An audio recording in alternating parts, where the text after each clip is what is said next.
Hi friends, welcome back to my channel. So ಇವತ್ತು ನಾನು ಹೊರಗಡೆ ಹೋಗೋದ್ರಿಂದ ಬೆಳಗ್ಗೆನೇ ಬೇಗ ಇದ್ದು ರೆಡಿ ಆಗಿಬಿಟ್ಟು ಹೊರಗಡೆ ಹೊರಟ್ವಿ. ಅಂದರೆ ಒಂದು ಫಂಕ್ಷನ್ ಇತ್ತು, ಫಂಕ್ಷನ್ ಅಟೆಂಡ್ ಮಾಡೋಕ್ಕೆ ಹೊರಟ್ವಿ. ನನ್ನ ತಮ್ಮ ಬಂದು ಪಿಕ್ ಮಾಡ್ಕೊಂಡು ಹೊರಟ. ಆಗಲೇ ಟೈಮು 7 ಗಂಟೆ ಆಗೋಗಿತ್ತು. ನಾವು ಪ್ಲ್ಯಾನ್ ಹಾಕಿದ್ದು 6 ಗಂಟೆಗೆ, ಬಟ್ ಟೈಮು 7 ಗಂಟೆ ಆಗೋಗಿತ್ತು. ಹೊರಟ್ವಿ. ಹೊರಡುವಾಗಲೇ ಏನು ತಿಂದಿರಲಿಲ್ಲ, ತಿಂಡಿ ಮಾಡಿರಲಿಲ್ಲ. ಎಲ್ಲ ಮನೆಯಲ್ಲಿ ಪೂಜೆ ಎಲ್ಲ ಮಾಡಿದ್ವಿ ಅಷ್ಟೇ. ಅಷ್ಟು ಬೇಗ ಆಗಿರೋದ್ರಿಂದ ತಿಂಡಿ ಮಾಡೋಕ್ಕಾಗಲಿಲ್ಲ. ಹೊರಟಾದ್ಮೇಲೆ ಫಂಕ್ಷನ್ ಇದ್ದಿದ್ದು ಮಂಡ್ಯ ಹತ್ರ, ನನ್ನ ತಂಗಿ ಮಗುದ ಬರ್ಡೇ.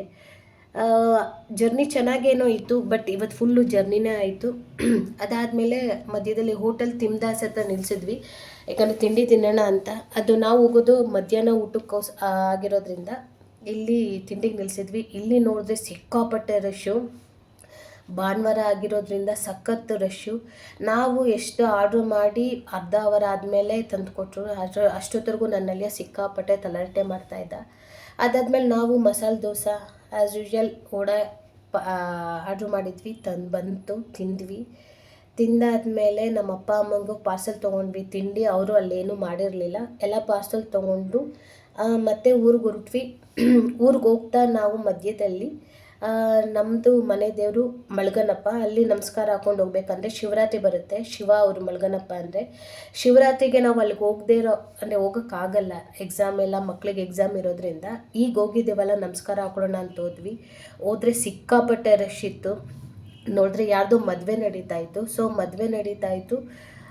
ಗಂಡು ಹೆಣ್ಣನ್ನೆಲ್ಲ ಕೂರ್ಸೋಕೆ ರೆಡಿ ಮಾಡ್ತಾಯಿದ್ರು. ಪುರೋಹಿತರು ಪೂಜೆ ಎಲ್ಲ ಮಾಡಿಕೊಟ್ರು. ನಮಸ್ಕಾರ ಹಾಕ್ಕೊಂಡ್ವಿ ದೇವ್ರಿಗೆ. ನಾವು ತುಂಬ ನಂಬಿಕೆ ಇಟ್ಟಿರೋಂಥ ದೇವರು ಮಳ್ಗನಪ್ಪ.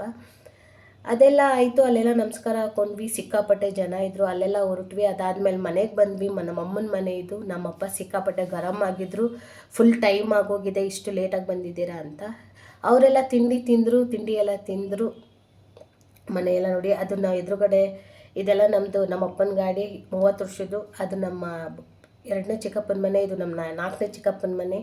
ಇದು ನಮ್ಮ ಸೀನಪ್ಪ ಸಾಕಿರೋ ಮೇಕೆಗಳು. ಅದನ್ನು ಸ್ವಲ್ಪ ಆಟ ಆಡಿಸ್ದೆ ಅವ್ರು ರೆಡಿ ಆಗೋಷ್ಟರಲ್ಲಿ. ಅದಾದಮೇಲೆ ರೆಡಿ ಆಗಿಬಿಟ್ಟು ಹೊರಟ್ವಿ. ಎಲ್ಲರೂ ಟೈಮ್ ಆಗೋಗಿತ್ತು ಅಂತ ಗಡಿಬಿಡಿಯಲ್ಲೇ ಹೊರಟ್ವಿ. ಅಲ್ಲೇ ಹೊರಟ್ಬಿಟ್ಟು ಅಲ್ಲೇ ನಮ್ಮದು ಗ್ರಾಮ ದೇವತೆ ಇದ್ದಾರೆ, ಕೊಲ್ಲಾಪುರದಮ್ಮ, ಅವ್ರಿಗೆ ನಮಸ್ಕಾರ ಹಾಕ್ಕೊಂಡ್ವಿ. ಯಾಕೆಂದರೆ ನಾವು ಬಂದಾಗೆಲ್ಲ ನಮಸ್ಕಾರ ಹಾಕ್ಕೊತೀವಿ ಇಲ್ಲಿ. ಅದೊಂದು ಪದ್ಧತಿ ನಮಗೆ ರೂಢಿ ಆಗಿಬಿಟ್ಟಿದೆ, ನಮ್ಮಪ್ಪ ಹೇಳ್ಕೊಟ್ಟಿರೋದು. ಬಂದಾಗೆಲ್ಲ ದೇವರಿಗೆ ನಮಸ್ಕಾರ ಹಾಕ್ಕೊಂಡೇ ಬರೋದು. ಊರಿಗೆ ಬರೋದೇ ಅಪರೂಪ ಆಗಿರೋದ್ರಿಂದ ಬಂದಾಗೆಲ್ಲ ಮನೆ ದೇವ್ರಿಗೆ ನಮಸ್ಕಾರ ಹಾಕ್ಕೊಂಡೇ ಬರೋದು ನಾವು. ಇಲ್ಲೆಲ್ಲ ನಮಸ್ಕಾರ ಹಾಕ್ಕೊಂಡು ನಮ್ಮಮ್ಮ, ನನ್ನ ಅಳಿಯ ಎಲ್ಲ ದೇವ್ರಿಗೆ ನಮಸ್ಕಾರ ಹಾಕ್ಕೊಂಡು ಅಲ್ಲೇ ಹೂ ಇರೋದನ್ನ ಬಿಡಿಸ್ಕೊಂಡು ಹೂ ಎಲ್ಲ ಹಾಕಿ ನಮಸ್ಕಾರ ಹಾಕ್ಕೊಂಡು ಹೊರಟ್ವಿ. ಅಲ್ಲೆಲ್ಲ ನಮಸ್ಕಾರ ಆಯಿತು. ಡೈರೆಕ್ಟ್ ನಾವು ನೆಕ್ಸ್ಟ್ ಬಂದಿದ್ದು ಅದೇ ರಾವಳೇಶ್ವರ. ಅಲ್ಲೇ ಆ್ಯಕ್ಚುಲಿ ಫಂಕ್ಷನ್ ಇದ್ದಿದ್ದು. ರಾವಳೇಶ್ವರ ಟೆಂಪಲ್ಲು ನಾನಿದೆ ಫಸ್ಟ್ ಟೈಮ್ ವಿಸಿಟ್ ಕೊಟ್ಟಿದ್ದು. ಇಲ್ಲೇ ನನ್ನ ತಂಗಿ ಬರ್ಡೇ ಮಾಡಿದ್ದು, ಅವ್ರ ಮನೆ ದೇವರಿದ್ದು. ಫಸ್ಟು ದೇವ್ರು ನೋಡೋಣ ಅಂತ ಬಂದೆ. ರಾವಳೇಶ್ವರ ಅಂದರೆ ರಾವಣ ಇಲ್ಲೇ ಶಿವನ ಪೂಜೆ ಮಾಡಿದ್ದಂತೆ, ಅದಕ್ಕೆ ರಾವಳೇಶ್ವರ. ಅದೇ ರಾವಣ ಪೂಜೆ ಮಾಡಿರೋದ್ರಿಂದ ಶಿವಂಗೆ ರಾವಳೇಶ್ವರ ಅಂತ ಹೆಸರಿತ್ತಂತೆ. ನಮಸ್ಕಾರ ಎಲ್ಲ ಹಾಕ್ಕೊಂಡ್ವಿ. ಅದಾದಮೇಲೆ ಫಂಕ್ಷನ್ ಅಂತ ಬಂದ್ವಿ. ಇನ್ನೂ ಸ್ಟಾರ್ಟ್ ಆಗಿರಲಿಲ್ಲ. ನಮ್ಮ ಅತ್ತೆ, ನಮ್ಮ ಚಿಕ್ಕಮ್ಮ, ನಮ್ಮ ಚಿಕ್ಕಪ್ಪ ಎಲ್ಲ ಕೂತಿದ್ರು. ಅರ್ಧ ಅವರ್ ವೆಯ್ಟ್ ಮಾಡಿದ್ವಿ. ಅದಾದಮೇಲೆ ಫಂಕ್ಷನ್ ಸ್ಟಾರ್ಟ್ ಆಯಿತು. ಅವಳೇ ನನ್ನ ತಂಗಿ ಪಾಪು, ಅವನು ಎಷ್ಟು ಕ್ಯೂಟಾಗಿದ್ದಾನೆ. ಬರ್ಡೇ ಎಲ್ಲ ಆಯಿತು. ಅವನಿಗೆ ಸ್ವಲ್ಪ ಸೆಕೆ ಆಗಿರೋದ್ರಿಂದ ಸ್ವಲ್ಪ ಕಿರಿಕಿರಿ ಮಾಡ್ದ. ಪಾಪ ಸ್ಟಾರ್ಟಿಂಗೆಲ್ಲ ಚೆನ್ನಾಗಿ ಆಡ್ದ, ಆಮೇಲೆ ಸ್ವಲ್ಪ ಅಳೋದು, ಮಗುನ ಮೇಂಟೈನ್ ಮಾಡೋದು ಭಾರಿ ಕಷ್ಟ ಇದೆ. ಅಲ್ಲೆಲ್ಲ ಮುಗಿಸ್ಕೊಂಡ್ವಿ, ಊಟ ಮಾಡಿದ್ವಿ. ಅದಾದಮೇಲೆ ನಾನು ನಾದಿನಿ ಊರಿಗೆ ಬಂದ್ವಿ. ಅಲ್ಲಿ ಕೂಡ ದೇವರಿದೆ, ಅಲ್ಲೂ ನಮಸ್ಕಾರ ಹಾಕ್ಕೊಂಡ್ವಿ. ಏನಪ್ಪ ಇವ್ರು ಬರೀ ದೇವರೇ ಮಾಡ್ತಾರೆ ಅಂದರೆ, ಹೌದು, ನಾವು ದೇವ್ರನ್ನ ಜಾಸ್ತಿ ಮಾಡ್ತೀವಿ, ನಮಗೆ ನಂಬಿಕೆ ಜಾಸ್ತಿ. ಅದಾದಮೇಲೆ ನನ್ನ ನಾದಿನಿ ಊರು ಒಳಗಡೆ ಹೊರಟ್ವಿ. ಸ್ಟಾರ್ಟಿಂಗೇ ನಮಗೆ ವೆಲ್ಕಮ್ ಮಾಡಿದ್ದು ವೀರು ಅಂತ. ಇವನು ನನ್ನ ನಾದಿನಿ ಅಕ್ಕನ ಮಗ. ಎಷ್ಟು ಕ್ಯೂಟಾಗಿದ್ದಾನೆ ಅಂದರೆ, ವಿಷ್ಣು ಜೊತೆ ಎಷ್ಟು ಆಟ ಆಡ್ತಾಯಿದ್ದ ಅಂದರೆ ಎಷ್ಟು ಕ್ಯೂಟಾಗಿ ಆಟ ಆಡ್ತಾನೆ. ಸ್ಟಾರ್ಟಿಂಗ್ ಬರಲಿಲ್ಲ, ಅದಾದಮೇಲೆ ಸ್ವಲ್ಪ ಅದಾದಮೇಲೆ ನಮ್ಮ ಜೊತೆ ಎಲ್ಲ ಬಂದ. ಅಲ್ಲೆಲ್ಲ ಮಾತಾಡಿಕೊಂಡು ನಮ್ಮ ಅಪ್ಪ ಅಮ್ಮನ್ನ ಡ್ರಾಪ್ ಕೊಟ್ಟು ನಾವು ಬಂದ್ವಿ. ಕೆಂಗೇರಿ ಹತ್ರ ಸ್ಟಾಪ್ ಮಾಡಿದ್ವಿ. ಕೆಂಗೇರಿ ಹತ್ರನೂ ಅವ್ನು ಸ್ಟಾಪ್ ಮಾಡಿದ್ದು ಗಣಪತಿ ದೇವಸ್ಥಾನದ ಹತ್ರನೇ. ಅಲ್ಲಿ ನಮಸ್ಕಾರ ಹಾಕ್ಕೊಂಡು ಅಲ್ಲಿ ನಾನು ನನ್ನ ಅಳಿಯ ಗೋಲಿ ಸೋಡಾ ತೊಗೊಂಡ್ವಿ. ಗೋಲಿ ಸೋಡಾ ನನ್ನ ತಮ್ಮ ಓಪನ್ ಮಾಡ್ಕೊಡ್ತೀನಿ ಅಂತ ಹೇಳ್ಬಿಟ್ಟು ನನ್ನ ಅರ್ಧ ಗೋಲಿ ಸೋಡಾನೇ ಖಾಲಿ ಮಾಡಿ ನನ್ನ ಕೈ ಕೊಟ್ಟ.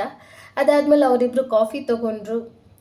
ಕಾಫಿ ತೊಗೊಂಡು ಕುಡಿದ್ರು. ಅದಾದಮೇಲೆ ನನ್ನ ತಮ್ಮ ಎಲ್ಲೋದ್ರು ಈ ಬೋಟಿ ಕಾಣಿಸರೆ ತೊಗೊಂಡ್ಬಿಡ್ತಾನೆ, ಅವ್ನಿಗೆ ಏನು ಇಷ್ಟನೋ ಗೊತ್ತಿಲ್ಲ. ಚಿಕ್ಕ ಮಕ್ಕಳಲ್ಲೆಲ್ಲ ನಾವು ತಿಂತಾಯಿದ್ವಿ, ಅದನ್ನೆಲ್ಲ ತಿಂದ್ಕೊಂಡು ಆ ಹೂ ನನಗೆ ಸಿಕ್ಕಾಪಟ್ಟೆ ಇಷ್ಟ ಆಯಿತು. ಹೂನಾರಗಳು ಚೆನ್ನಾಗಿತ್ತು. ಅಲ್ಲಿಂದ ಜರ್ನಿ ಹೊರಟ್ವಿ. ಫುಲ್ಲು ಇವತ್ತೆಲ್ಲ ಜರ್ನಿನೇ ಅಂತ ಹೇಳ್ಬೋದು. ಮದ್ದೂರಿಂದ ಕೆಂಗೇರಿಗೆ ಬರೋದು ಸಿಕ್ಕಾಪಟ್ಟೆ ಈಸಿ, ಕೆಂಗೇರಿಯಿಂದ ಮನೆಗೆ ಬರೋದು ಸಿಕ್ಕಾಪಟ್ಟೆ ಕಷ್ಟ. ಅಷ್ಟೊಂದು ಟ್ರಾಫಿಕ್ಕು, ಕಾರು ನಿಲ್ಲಿಸಿ ನಿಲ್ಲಿಸಿ ನಿಲ್ಲಿಸಿ ಬರಬೇಕು. ಎಷ್ಟು ಟೈಮ್ ಹಿಡಿಯುತ್ತೆ ಅಂದರೆ ಮನೆಗೆ ಬಂದು ಸುಸ್ತಾಗ್ಬಿಟ್ಟಿತ್ತು. ಸೊ ನನ್ನ ಫೇವ್ರೆಟ್ ಕಡಲೆಕಾಯಿಯಿಂದ ತಿನ್ಕೊಂಡು ರೆಸ್ಟ್ ಮಾಡಿದೆ. ಸೊ ಈ ವಿಡಿಯೋ ನಿಮ್ಗೇನಾದರೂ ಇಷ್ಟ ಆದರೆ ಲೈಕ್ ಮಾಡಿ, ಶೇರ್ ಮಾಡಿ, ಕಮೆಂಟ್ ಮಾಡಿ, ನನ್ನ ಚಾನಲ್ನ ಸಬ್ಸ್ಕ್ರೈಬ್ ಮಾಡ್ಕೊಂಡು ನೋಡಿ ಅಂತ ಹೇಳ್ತಾ ಈ ವಿಡಿಯೋನ ಇಲ್ಲಿಗೆ ಎಂಡ್ ಮಾಡ್ತಾಯಿದ್ದೀನಿ. Thank you, bye.